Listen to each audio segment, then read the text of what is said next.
AJ Styles and Dominik Mysterio are just winning Raw these days, because Dominik Mysterio and the Judgment Day turned up to Raw this week, and AJ Styles was there as the valet, and once again he was intimidating Dommy Boy because he wants his Intercontinental title match. He then took Dominik's keys and threw them away. That's the one job, man. That's the whole job as a valet, so you totally dropped the ball.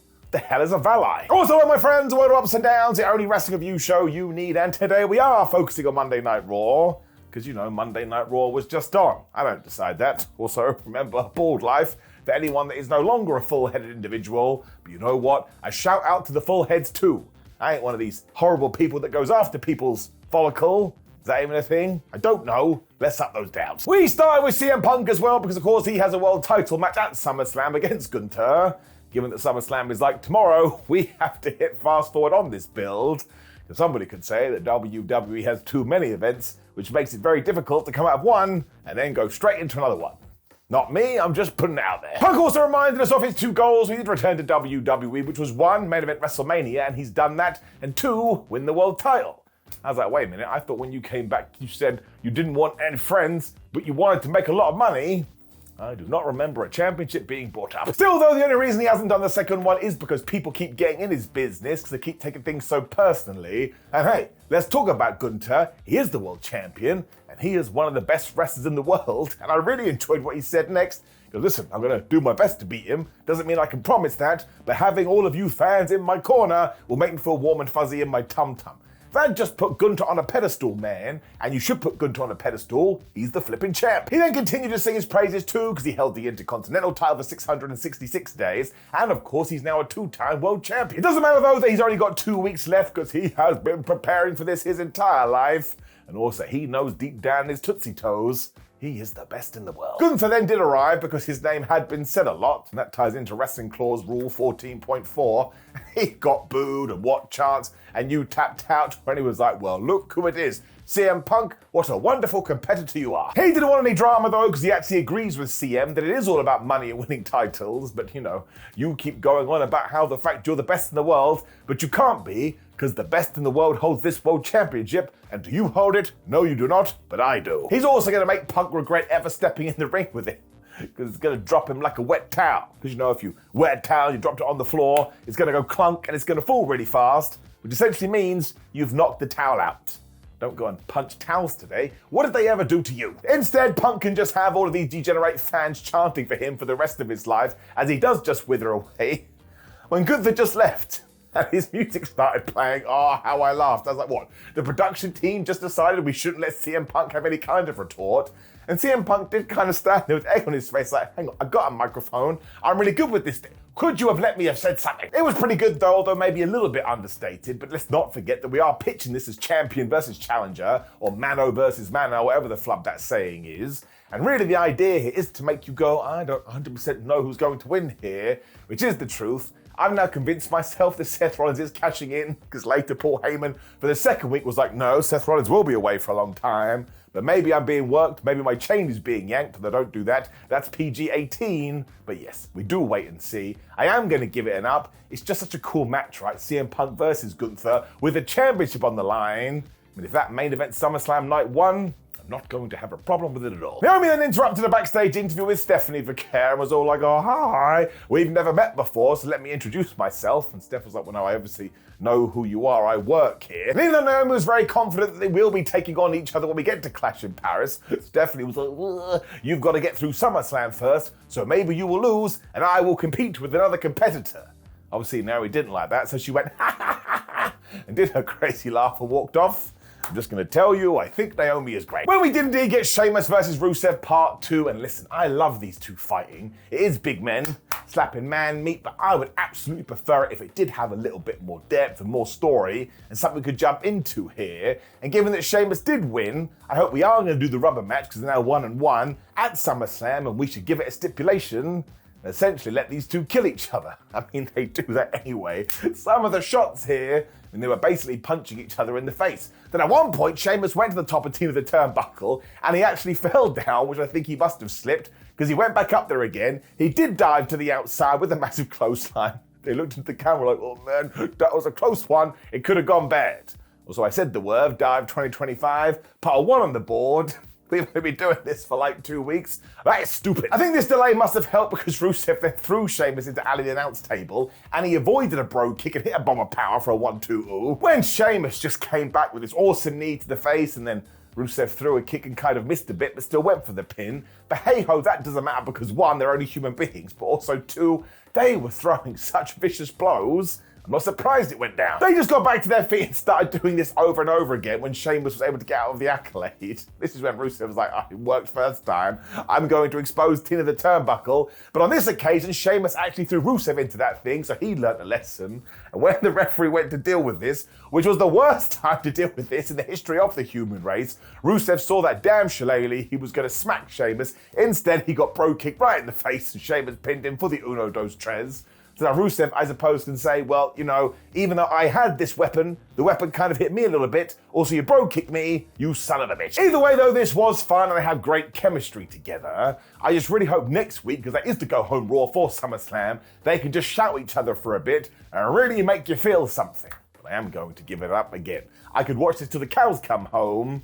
There's more we can do. El Grande Americano was then cutting a promo in Spanish, so I guess he really must be a luchador, when Dragon Lee walked in and said, excuse me, Ludwig Kaiser. He didn't say that, but come on now. You are one big phony. And I was like, excuse me, Dragon Lee, you pretend to be a dragon. Eventually, maybe Ludwig Kaiser pie-faced him, so they got into a brawl until the useless wrestling security tried to break it up, when thankfully Lyra Valkyria found Bayley and was like, what have you done, you absolute goober? Why the flub are we fighting for the women's tag team titles later? And Bayley was like, well, I went to Adam Pearce. He always promised me that we could have a tag team title match, given that I got dicked over at WrestleMania, so it's happening tonight. Now listen, at least we came up with some story here, but WrestleMania was 3 months ago, it's a little bit of a stretch. Valkyria was so damn angry about this though, which did kind of give it some justification, because she doesn't care about this. She's got a match with Becky Lynch at WrestleMania, and Bayley was just like, celebrate good times. She just wants to win a belt. I mean, the good news is that the women's tag team titles are now being focused on for like multiple weeks in a row. Usually what happens is we do something good, and then they fall into the abyss, and I have to try and find them. Tell you it never worked. When we got a party match, that's just what I'm going to call it now, because people don't like party matches, but party matches are meant to be a good thing. You can just sit back and play Nintendo. There's also a number one contender match for the tag team titles, and it was the New Day taking on the Creeds, taking on the LWO, is getting it down right away. We have not seen the LWO for around about 47 years. I was going to put them on a milk carton last week, and as for the Creeds, they never win. So just go to show the lack of depth in the Raw tag division. Can't we pop over to Fridays and throw one of these teams on Raw? We need it. Thankfully, it was super fun though, and Cruz Del Toro and Joaquin Wild were just like, listen, we have to make a good impression here, because again, we're never on TV. And as soon as people were climbing up the rope, Ivy now pushed them up. And so one on the dick board. Dragon Lee then of course tried to stop this by going after the Creeds because he was on the outside as well. And thankfully he didn't use his fire. When of course El Grande Americano came up and they started to fight. So if they don't have a match next week, something has gone wrong in the void of wrestling. Then everybody started to brawl. Del Toro then hit this awesome dive, 2025, put a 1 on the counter. And the New Day were totally fine with this because they were like, we can hit our finish, which is what we are going to do. When the LWO zoomed in there, they threw Kofi Kingston out the ring and they hit the most devastating move in all of sports entertainment, the surprise rollout on Xavier Woods. And they got the 1, 2, 3. Now listen, I like the LWO, I think they're very talented, but I could not believe this. And the issue we have here, and I'll be wrong now, and WWE will do it, is in no realm, in no universe, in no life, do I think the LWO are going to beat the Judgment Day for the tag team titles, because there has just been no build whatsoever. So once again, we just need to do more with this tag team division, and I feel like we're all united on this. People send me messages, it was just one guy. He's super into the Raw Tag Team division, but me and him, we're in it together. But the match itself is gonna get an up. They're all very talented. It just needs a little more spice. IYO SKY then told the Kabuki Warriors they will be the tag team champions one day, so she must be sneaking into booking meetings. When the Kabuki Warriors are like, you know what, you're gonna be a champion too. This is just a big love-in. Got no problem with that. Nice is nice, and we always need more nice. For some reason, it then turned out Stephanie Vaquer was just walking around to people's locker rooms, making jabs, because she found IYO SKY. I was like, oh, hi, IYO. If you do win a SummerSlam, it will be you and me in Paris. And IYO was like, well, I was going to beat you at that match in Raw, but it did get interfered on. So how about we do that match later again? And Stephanie Vaquer said yes. And if you want a slight spoiler, did we get a winner? No, we did not. We'll get there. And I knew it was a problem too, because instantly my brain went, oh, Naomi's going to interfere. And it wasn't Naomi, but it was somebody else. when Trick Williams did one of these Netflix commercial interviews and he called out The Undertaker, who is indeed going to be on NXT. We are not in Toto anymore, Kansas. Adam Pearce then found Dominik Mysterio too and was like, for the love of everything, will you go get your medical to see if we are cleared? I was a bit like, well, Adam, it's almost like you shouldn't have waited for Monday Night Raw, and in the 7 days you had between these shows, you could have sent Dom to a local medical facility, but you chose not to. Eventually Dominik agreed, or at least went to go, when all of a sudden it turned out the janitor behind him was AJ Styles, and he was so excited that Dom could get cleared. When it got even better too, because the New Day walked in and they didn't know what was going on with AJ Styles. It was so damn funny. So it's the second week in a row when AJ, Dominik, and the New Day have basically bookended segments and made me laugh out loud. They are winning Monday nights, they're brilliant, and we should never stop these until we're all dead. I'm giving it an up. I loved it. When everything went massively off the rails, because I tell you, Xavier and Kofi were like, man, this tag team division is in the toilet because of Adam Pearce. When Grayson Waller walked in and said, mates, you're not going to believe it. Austin Theory got injured, so A-Town Down is no more, and I'm now officially your best mate. And I was like, are you kidding me? We have been teasing the breakup of A-Town Down Under for 18 months. And it ends with a flipping Poochie gag from The Simpsons, with Grayson just walking on going, yeah, he's dead. Let's never speak of it again. Now, I honestly had to pause Netflix and stare out the window after a while when the New Day and Grayson Waller did get in a car and drove off. And look, listen, if Austin Theory is injured, I hope he's okay. And when he is cleared, you just know he's going to go after Grayson Waller. And we will get into it. But this was not the way to do it. It's so lazy. It's so rubbish. And if you were invested in that, you've been biding your time going, I'm sure they'll do something soon. Not this week, maybe next week, no, next week, no, next week, no, next week, no. You must be so damn sad. Imagine we did this on like a real TV show. I mean, Raw is a real TV show, but a drama. Like when it was Breaking Bad. And Walter White walked on and just went, remember that guy I used to make meth with? He's dead. All right, see you next week. You probably wouldn't come back, but for some reason we do. I am massively gonna give it a down. Like imagine I told you, Ups and Downs is gonna end, and then that would be shit. Becky Lynch then got things back on track because she came out to cut a promo, and this character is so damn good. And she was all like, one, you fans should be thanking me because I meant to be at the Happy Gilmore 2 premiere, but I'm a champion, so I came here instead. And also two, a lot of people are saying my actions recently have been sleek. It's not just me, it's everybody. I didn't come up with that. Quite clearly. She was just trying to get a brand new thing over and nobody was buying it. It's like one time I was like, everyone should call me Monster Miller, and nobody did. And I was like, why not, man? The double M, it will work. Never happened. People are still saying that she's keeping Lyra Valkyria down though, but excuse me, she is bogarting this division at the moment, because not only does she have an IC title championship match, she's also going for the tag belts later, so I think we should all be looking closer at Lyra. It's not wrong. The absolute best line is when she pondered, well, who really needs 2 belts? When she had an epiphany, and she's like, well, it's different from when I won 2 belts, because that was good for the division, whereas Lyra is just selfish. Once again, Becky Lynch is great. As she had said Lyra Valkyria's name a lot, she then officially told Lyra to come to the ring, which she did, as per Wrestling Clause 14.4. Lyra's like, I'm so bored of you. Why don't you just go away? And all of a sudden, we got a bunch of stipulations, because Becky Lynch was like, listen, if I do beat you at Hot WrestleMania, you can never challenge for this IC title again. And Lyra was like, all right, I'll accept your terms, but it's going to be no DQ, no count out, no nothing. We get to whoop each other's ass. And Becky's face, I was like, yeah, that's fine. I can do that. Even though she was clearly terrified when she pretended she wanted to shake Lyra's hand. She went for a cheap shot instead, so Valkyria laid her out with the manhandle slam. Because you know wrestling logic, if you get hit with your own move, you've basically been insulted. So once again, any combo of these two with Bayley is just so damn good at the moment, and they have elevated this Intercontinental Championship into the stratosphere. So maybe we should shout over to SmackDown, do the same with the US title. But they never listen. Like, they're not even looking at me. Stupid blue brand. I'm giving it an up. This was a very good segment. And I tell you, Lyra has taken this opportunity and she's off to the moon. Let's hope she makes a home there. Speaking of all this too, as Lyra was already in the ring, out came Bayley to have this tag team title match against Raquel Rodriguez and Roxanne Perez. Just put a 1 on the dick board.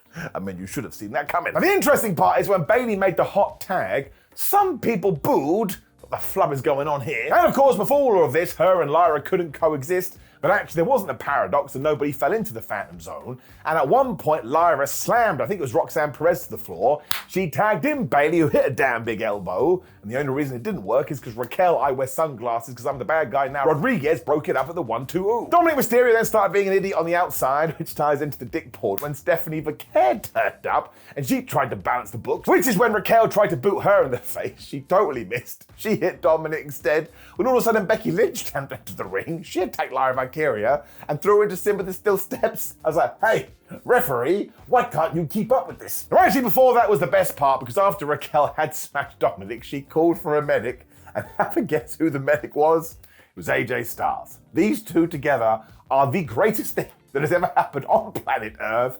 It really tickles me good. What? Just goes to show that goofy wrestling is for life, and at this point, Bayley was being hit with the most devastating move in all of sports entertainment because she couldn't believe what Becky had done, but she kicked out of that. But what she didn't see is Roxanne make a blind tag to Raquel, so even though she hit the belly to belly, she then turned around and was like, oh no, this is not going to be good. She got hit with the big powerbomb, 1, 2, 3. Raquel and Roxanne are still your tag team champions. And now they're going to take on Charlotte and Alexa at SummerSlam. This really is one of those times when the outside interference actually made this way more fun, because we just took multiple stories and tied them up in one massive package.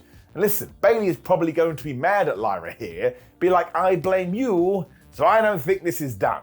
I am going to give it an up, and also the team of Roxanne Perez and Raquel Rodriguez is really good, and when Liv Morgan comes back, oh man, that is going to be chef's kiss time. I'm giving it an up. Finally, the women's tag team division is cooking again.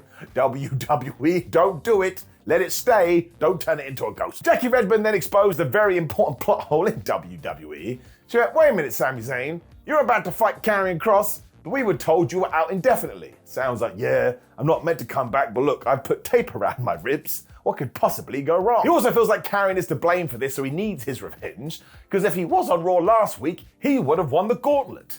It's like, what an arrogant Allen. Pearce then went back to find Dominik Mysterio and was like, listen, you have to go to the medical team, otherwise I will strip you of that Intercontinental Championship. And even though the condom was worried, Finn Balor's like, you'll be fine, bro. And given as you are going to the doctor's office, please get me a lollipop. So that's it. The Judgment Day have done it again. Like, they're up here, they kind of dipped a bit, and now they're going back up here again. I mean, surely they've got to be in the conversation of one of the best all-time groups, especially the modern day. They are a laugh right. When, yes, Sami Zayn's big plan against Karrion Kross was that hopefully the tape that he put around the ribs or the fabric he put around his tum-tum was going to act like a shield. It did not, and only did Karrion hit him there. Scarlett was doing it too. Put a 1 on the dick board. Eventually though, Zayn came back and he did this horrendous explosive suplex into the turnbuckle. And I honestly thought Karrion Kross was dead, and he did start bleeding from his face. And yes, when he went for the haluva kick, Scarlett just grabbed his leg. The referee didn't think this was a disqualification, so from now on, everybody should grab legs. When Karrion found himself a pipe, which is a perfectly normal thing to do, and because the referee was distracted, we've talked about it, he thumped Sami Zayn, which is essentially attempted murder, and he pinned him. I'm not gonna lie, even though I was watching Raw by myself, I popped a little bit because I couldn't believe it. Karrion Kross just beat Sami Zayn? I am not sure what we're meant to do. Although he did get a pop, man. This Karrion, this double K is over. Now some people have said this is really boring and absolutely sucked and I didn't like it. I actually think it stood out like a really intriguing thump. Like if I am gonna get wrestling all the time and shows are gonna be 2 hours plus, I love it when something a little bit different just smacks me right in the eye. I couldn't take my eyes off it. Like I guess you could describe it like a car wreck, but I enjoy the different pacing. Karrion Kross is a bit weird, so I find that compelling too. Sami Zayn is just the ultimate babyface. So I'm the outlier, man. I will take more of this. It's not gonna work every time, but the way it kind of fit in here and I wanna know what's going to happen, I am giving it an up. I think all wrestling companies should take more risk. And while that doesn't necessarily fit into this bracket, it's headed in that direction. I'm a big, big fan. Dominik's medical team then just said they needed to finish the paperwork before making a decision, which is not how a medical works, but it doesn't matter because AJ Styles and Adam Pearce were there. Dommy Boy did attack Ash when he said, haha, I will see you at SummerSlam, when he scampered off. So that match is happening. Did get a bit sad because it may need, we don't get any more of these skits and I can't handle that. But out of all the matches on SummerSlam, apart from the IC title for the women, this one has got me way more intrigued because they made me laugh. And that's the power of humor. Well, I am going to give it a down because it was IYO SKY versus Stephanie Vaquer. And watch this. Bam. We put another 1 on the dick board. Every single match on this evening had distraction, interference, or confusion, and it's just so much. Like, what did I tell you as soon as it got announced? Somebody is going to interrupt. You never want to fall into that territory. You always want to feel like you are going to get a winner. Otherwise, I don't know, man, it just leaves wrestling in a very weird place down. No, I actually did get it wrong, because it was Chelsea Green and her Secret Hervis, who are SmackDown people, by the way, so drafts me down, who did interfere. And the ref was like, well, you've done this in front of me, so I do have to cause a DQ. And of course, they ran riot and they beat everybody up. Before the baby faces were able to turn on them and they cleared house, when finally Naomi was like, I'm going to run in there. And she started throwing fisticuffs, which just meant Rhea Ripley's music could hit. The reaction to this was incredible. But yes, crazy people on the internet, we should change her booking. Quite clearly, it's not working. You're all nuts. Now, she totally murdered everybody here and did it like a badass when all three of these women were stood together. Let's not forget that Stephanie Vaquer will be added into this picture eventually, but Naomi, who did take the riptide, is going to be in that triple threat match at SummerSlam first. Does kind of beg the question who is going to walk away. Still kind of felt like it should be Steph versus Naomi in Paris, but right now we have heated up this scene and any single person could win. I don't think anybody would mind. That usually does mean you've done something right. So even this, there is too much distract, all that nonsense. I'm giving it an up. And also the match itself was great. If you have 10 minutes today, you should watch it. Those two have great chemistry. Our main event segment was next. It was all to do with the return of Roman Reigns. So set your clock for 5 minutes after the allocated amount of time this would have been given. But who the flub cares, man? Because this guy is so damn over. It did start with Paul Heyman, Bron Breakker, and Bronson Reed coming to the ring. Paul was like, before he comes out here, I have a lot to say. When Roman was like, troll him, push play on my music now. And this place just absolutely went crazy. OGC1, as I'm now going to call him because he is a robot. He is over. The first thing that Heyman said to Roman Reigns was, listen, Seth Rollins is going to be out a long while, and we've talked about that, but he's such an asshole. He was like, it does mean we have a leadership opening here. Maybe you want to step in for a little while, and also you and I, we don't want to be at odds with each other. We work much better together. When Roman took the microphone and said, listen, you're not a wise man anymore, you're a dumbass. I was like, man, that is such a big demotion. Now, Bron Breakker didn't like that at all and started going crazy, and Paul Heyman and Bronson Reed had to calm him down. So Roman called him Junior, which can't have been a good idea, and said, listen, Bronny boy, listen to me. That Paul Heyman, he will screw you, much like he screwed me. Instantly my hand went up. I was like, that's not what happened, Roman Reigns. That's not what happened at all. You vanished after WrestleMania, and Paul Heyman was begging for you to come back because Solo Sikoa was going to murder him, and you never did. Now, I'm kind of conflicted here because a lot of what Roman said was absolute baloney, but he is an emotional manipulator. That's how he ruled over the bloodline for 5 years. So either he's doing that again, or WWE is just rewriting history. He also made it clear the whole reason he is still the tribal chief is because these fans acknowledge him. And apparently that makes him the tribal chief, even though he used to say that didn't matter. And while Heyman, of course, had a part in making him the greatest champion of all time, he didn't help him keep that title. That was the Usos, that was Solo Sikoa, and damn it, it was even Sami Zayn. So at least he finally said those words. He still needs to apologize to these people, but I guess it's baby steps. He then did talk about the fact that he did duck out of WrestleMania. He was like, I didn't abandon anybody. I was raising the next bloodline because, of course, he was taking care of his children. Now listen, in the real world, that's the most important thing in the world. That's a stupid thing to say. And I'm glad that Joe Anoa'i was able to do that. But in terms of Roman Reigns, the person, I was like, all right, I get it. I'm glad you did it. But you still allowed Paul Heyman to be killed. He also told Paul Heyman he never understood because he's tried to replicate the bloodline, but you can't do that because we're family. Which is when Bron Breakker once again was having a meltdown. He also had to go at Heyman for throwing everything away just to try and rekindle a friendship of 10 years, which he also didn't do because he screwed over CM Punk as well and went with Seth Rollins. When he made it very clear, Roman Reigns didn't ruin the bloodline, Paul Heyman did. So he is still absolutely gaslighting. Bron then finally broke and said, listen, Roman, nobody cares about you anymore. You're yesterday's news and you basically peaked 5 years ago. So why don't you just turn around and leave here forever? Heyman isn't going to stab him in the back either because Bron Breakker has morals, whereas you don't, Roman Reigns. So you ain't the top dog anymore because that's me, Bron Breakker. Thankfully, he didn't bark because he has done that before. Reigns then pretended he hadn't heard a word that he just said, so threw the microphone back at him. But that's so he could land him with a Superman punch. But he had not done the wrestling maths here. It was him against two dudes. And while he did all right for a little while, eventually Bron Breakker just speared this man half to death when Bronson Reed was like, oh, that's brilliant, mate. Now I can hit him with the tsunami. When, surprise, surprise, Jey Uso's music hit, which is like a cheat code. Once again, everybody went crazy. And Jey Uso and Roman Reigns together, they cleared house. Also, obviously, Bron Breakker hit that spear, and then Jay hit a spear, and Roman Reigns hit a spear, somewhere Goldberg was really sad. And of course, it ended with both guys standing tall, which is quite the moment, given that it is Jey Uso and Roman Reigns. And listen, I enjoyed all of this. Roman is so popular, you can't help but put a smile on your face. But he did talk a lot of nonsense, and he did lie, but he used to lie when he was a heel too, so I don't know whether that is the idea, or WWE's just gone, oh man, he's meant to be a babyface now. We can't have him go, that's right. I did bully you for half a decade. I mean, it's not really somebody you want to get behind. But yes, ultimately it doesn't matter because Roman could come out there and talk about chess moves or how much he likes broccoli. And people are like, oh my gosh, it's Roman Reigns. And few people get to this kind of GOAT status or star level, so you got to give it an up. Like the atmosphere in the room and the noise. Some people just get, I don't know what's the word, excuses isn't the right word, but they get exceptions. And Roman Reigns is the exception right now because he is just a beast of a WWE superstar. And even though he was talking a bunch of lies, I still enjoyed it. That's why I watch professional wrestling. And I can't work out whether it is Bron Breakker versus Roman Reigns or we're going to do the tag match.